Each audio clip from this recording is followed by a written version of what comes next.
Söyle. Ben bunu oraya göndereceğim. Aynı televizyondaki gibi konuşacak orada. Şimdi çekecek misin? Ha, çekiyor o, hazır. Ya Allah. Ha, çekiyor. Şimdi Çekiyor. ben edecek mi çekiyor? Ha.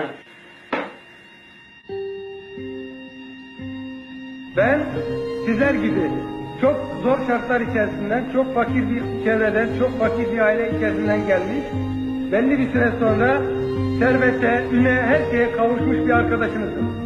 Ancak ne para, ne şöhret, bunların hiçbiri halka hizmet etmek kadar şerefli, halka hizmet etmek kadar onurlu değildir. Hiçbir zaman öyle umutsuzluğa kapılacak bir insan değildi. Adı gibi Yılmaz bir insan değil. Ben böyle bir şey yeneceğim. Bunu da yeneceğim. Yeneceğim.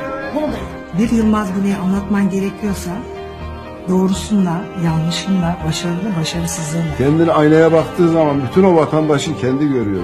Hoca efendi yakaladım. Ama bu da fena değil yılan. Yılan! Yılan! Yılan!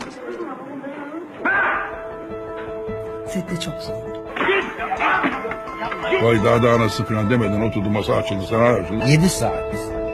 Çıkmıyorlar, bağırışlar, çağrışlar. Yılmaz Güney gibi bir adam içeride en sevdiği, en mükemmel senaryoları içeride yazdı ve kendisi çekemedi.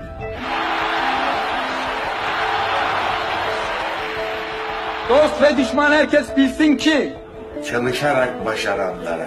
kazanacağız. Mutlaka kazanacağız.